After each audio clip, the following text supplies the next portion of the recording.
நண்பர்களுக்கு வணக்கம். இன்று சென்னை டி நகர் பகுதியில் பசுமை தாயகம் சார்பில் சென்னையின் உயிர் நாடி பள்ளிக்கரணை சதுப்பு நிலத்தை பாதுகாக்க வேண்டும் என கையெழுத்து இயக்கத்தை தொடங்கியிருக்கின்றோம். சென்னைக்கு இயற்கை கொடுத்த 4 பெரிய வரங்கள் அடையாறு, கூவமாறு, கொசஸ்தலை ஆறு மற்றும் பள்ளிக்கரணை சதுப்பு நிலம். இந்த பள்ளிக்கரணை சதுப்பு நிலம் 100 ஆண்டுகளுக்கு முன்பு 15,000 ஏக்கர் நிலப்பரப்பில் இருந்தது. இன்று வெறும் 2,500 ஏக்கர் தான் இருக்கிறது. இந்த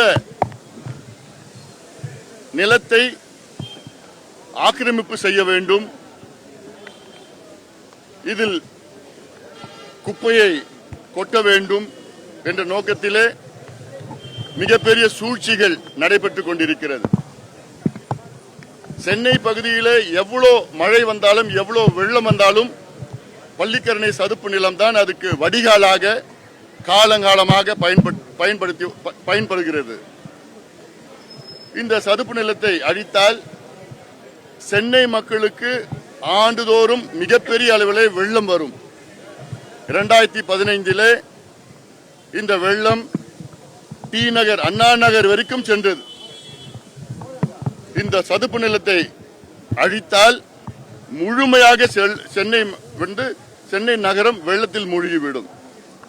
இதெல்லாம் தடுக்க வேண்டும் என்று பசுமை தாயகத்தின் சார்பில் 2003 நாங்கள் பிரச்சாரம் செய்து வருகிறோம். சமீபத்திலே பள்ளிக்கரணை சதுப்பு நிலம் ராம்சார் அங்கீகாரம் பெற்ற சதுப்பு நிலமாக அறிவிக்கப்பட்டிருக்கிறது. 1248 ஹெக்டேர், கிட்டத்தட்ட 2,700-3,000 ஏக்கர் அது பாதுகாக்க வேண்டும் என்று இந்தியா கையெழுத்து போட்டிருக்கிறது. அது மட்டுமல்ல, அந்த பள்ளிக்கரணை சதுப்பு நிலத்தில் வேடந்தாங்களை விட 4 மடங்கு அதிக பறவைகள் அங்கே வருகிறது. ஆண்டுதோறும் வலசை பறவைகள், பிளமிங்கோ, பெலிகான்ல இருந்து 140 வகையான பறவைகள் இருக்கின்ற பகுதி அது. 20 வகையான மீன்கள், 25 வகையான நம்முடைய தாவரங்கள், பிளான்ஸ், ஃப்ளோரா அண்ட் ஃபோனா, இதெல்லாம் நாம் பாதுகாக்க வேண்டும். அந்த சதுப்பு நிலம் வடிகாலா மட்டுமல்ல, நிலத்தடி நீரை அப்படியே உறிஞ்சி பாதுகாத்து சுத்தி இருக்கிற பகுதிகளுக்கு நிலத்தடி நீரை வழங்கி கொண்டிருக்கின்ற மிகப்பெரிய வரம் அது. இதை சமீபத்தில் சென்னையில் உள்ள கட்டுமான நிறுவனங்கள் ஒரு பொய் பிரச்சாரம் செய்து, இதில் ஏதோ 1 லட்சம் மக்களுக்கு பட்டா கிடைக்காது, மிடில் கிளாஸ் ஃபேமிலி, வீடு கட்ட முடியல, பிரச்சனை இருக்கும், இப்படியெல்லாம் பொய் பிரச்சாரங்கள் செய்து வருகிறார்கள். இதில் எதுவுமே உண்மை கிடையாது. சமீபத்தில் தென் பசுமை தீர்ப்பாயம் ஒரு தீர்ப்பை வழங்குகிறது. அந்த தீர்ப்பின்படி அந்த சதுப்பு நிலத்தில், பள்ளிக்கரை சதுப்பு நிலத்தில் சுத்தி 1 கிலோமீட்டர் பஃபர் ஜோனை அமைக்க வேண்டும் என்று தீர்ப்பு.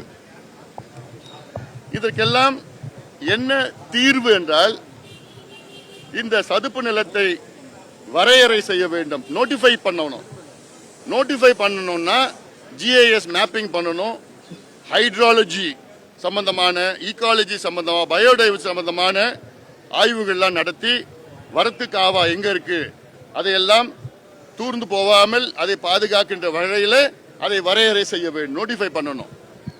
பள்ளிக்கரணை சதுப்பு நிலம் சென்னை சுத்தி 250 சதுர கிலோமீட்டர்ல வடிகாலா பயன்படுது. சென்னை சுத்தி 65 ஏரிகள், குறிப்பாக செம்பரம்பாக்கம் ஏரி போன்ற ஏரிகளுக்கு வடிகாலாக பயன்படுகிறது. ஆக இது ஒரு மிகப்பெரிய ஒரு ஈகோ சிஸ்டம். அது இதை நம்ம பாதுகாக்கணும், இதை அழிக்கக்கூடாது. ஆக இதற்கு தமிழக அரசு, குறிப்பாக நம்முடைய மாண்புமிகு முதலமைச்சர் விஜய் அவர்கள் இந்த பள்ளிக்கரணை சதுப்பு நில பிரச்சனையிலே தலையிட்டு இதை பாதுகாக்க அத்துணை நடவடிக்கைகளும் எடுக்க வேண்டும். தமிழ்நாடு வெட்லேண்ட் அத்தாரிட்டி அமைச்சு 8 ஆண்டுகள் ஆகிறது. இந்த 8 ஆண்டுகளில் தமிழ்நாட்டில் இதுவரைக்கும் ஒரே ஒரு வெட்லேண்டை கூட நோட்டிஃபை பண்ணல. தமிழ்நாட்டில் 26,800 வெட்லேண்ட்ஸ் இருக்கு, அபவ் 5 ஏக்கர் பரப்பளவில். அதாவது 5 ஏக்கருக்கு மேல உள்ள பரப்பளவில் உள்ள ஈரநிலங்கள், சதுப்பு நிலங்களை வரையறை செய்ய வேண்டும் என்று உச்சநீதிமன்றம் தீர்ப்பு வழங்கி 2 ஆண்டுகள் ஆகிறது. இன்னைக்கு வரைக்கும் ஒன்னத்தை கூட நோட்டிஃபை பண்ணல. அவங்க வேலையை செய்யல. ஏன் பள்ளிக்கரணை செய்யலைன்னா வேண்டுமென்றே செய்யல. ஏன் வேண்டுமென்றே செய்யவில்லை என்றால் அப்போதுதான் கட்டுமானங்கள் அங்க கட்டலாம்.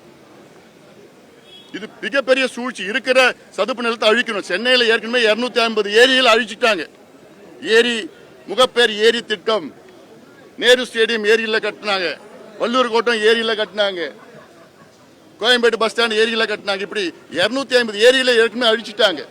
இனியும் அழிக்க கூடாது, சதுப்பு நிலத்தை அழிக்க கூடாது. மிகப்பெரிய ஒரு வரம் இது. அதனால இதை பாதுகாக்க உடனடியாக தமிழக அரசு நோட்டிஃபை பண்ணணும். நோட்டிஃபை பண்ணி நோட்டிபிகேஷன் கைட்லைன்ஸை பின்பற்றணும். நோட்டிஃபை பண்ணிட்டாங்கன்னா அங்க குப்பையை கொட்ட முடியாது. ஏன்னா இன்னைக்கு 5000 டன் குப்பைகள் தினம் அங்க ஒட்டிட்டு இருக்கிறாங்க. லட்சக்கணக்கான கழிவு நீர், திடக்கழிவு, ரா சூவேஜ் அதுல விட்டுட்டு இருக்கிறாங்க. நோட்டிஃபை பண்ணிட்டாங்கன்னா இது எதுவுமே செய்ய முடியாது. அங்க பில்டிங் உள்ள எதுவும் கட்ட முடியாது. அதை சென்னையில் நினைச்சுப்பா, சென்னைக்கு நடுவுல ஒரு பகுதி, அவ்வளோ பெரிய பகுதியை பாதுகாத்து நம் வருங்கால சந்ததியினருக்கு அதை விட்டு சென்றால் நமக்கு எவ்வளோ பெரிய ஒரு நன்மை அது. அதனால இது அரசு உடனடியாக அதை செய்ய வேண்டும். அதை செய்கின்ற வரையில் நாங்கள் பல வகை போராட்டங்களை நாங்கள் செய்வோம். முதல் கட்டமா கையெழுத்து இயக்கம், அடுத்தது போராட்டம், ஆர்ப்பாட்டம், நீதி போராட்டம், அரசியல் போராட்டம், சட்டமன்றத்துக்குள்ள எல்லாமே அத்துணை வகையிலையும் அந்த பள்ளிக்கரணை சதுப்பு நிலத்தை எப்படியாவது அதை பாதுகாக்க வேண்டும் என எங்களுடைய நோக்கம். இதற்கு இப்ப இருக்கின்ற இளையோர்கள், ஜென்சி அத்துணை பேரும் இதற்கு குரல் கொடுக்க வேண்டும். ஒவ்வொரு வகையிலும் நீங்க குரல் கொடுங்க. ஏன்னா அது உங்களுடைய சொத்து, வருங்கால சந்ததியினருடைய சொத்து. அது அங்க இல்லைன்னா சென்னையில மிகப்பெரிய வெள்ளம், உயிர் சேதம், பொருள் சேதம், எல்லாம் சேதம் வரும். அதனால இதை மனதில் வைத்து தமிழக அரசு உடனடியாக பள்ளிக்கரணை சதுப்பு நிலத்தை நோட்டிஃபை பண்ணணும், வரையறை செய்யணும், நோட்டிபிகேஷன் கைட்லைன் செய்து அதை பாதுகாப்பது தான் எங்களுடைய கோரிக்கையாக நான் வைக்கின்றோம். அரசுக்கு நீர் மேலாண்மை சம்பந்தமா நிறைய அறிவுறுத்தல்கள் கொடுத்திருக்கீங்க. இது சம்பந்தமா பேசிக்கிட்டோம். அரசு அந்த கோரிக்கையின் மீது நடவடிக்கை எடுத்திருக்காங்க. சில பரிந்துரைகள் இல்ல, அதெல்லாம் இரிகேஷன் ஸ்கீம்ஸ். நான் அரசுக்கு பரிந்துரை கொடுத்தது நீர் பாசன திட்டங்கள். இது நம்முடைய சென்னை பிரச்சனை. இது சதுப்பு நிலம்.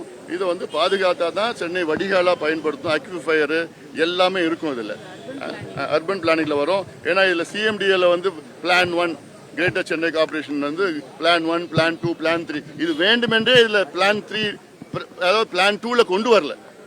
பிளான் 2ல கொண்டு வந்தாங்கன்னா இது நோட்டிஃபை பண்ணணும்.